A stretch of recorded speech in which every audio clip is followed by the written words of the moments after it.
شروع اللہ کا نام لے کر جو بڑا مہربان نہایت رحم والا ہے۔ اللہ کا حکم یعنی عذاب گویا آ ہی پہنچا تو کافروں اس کے لیے جلدی مت کرو، اور یہ لوگ جو اللہ کا شریک بناتے ہیں وہ اس سے پاک اور بالاتر ہے۔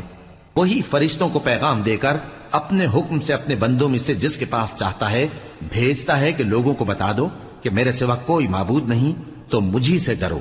اسی نے آسمانوں اور زمین کو حکمت سے پیدا کیا، اس کی ذات ان کافروں کے شرک سے بلند و برتر ہے۔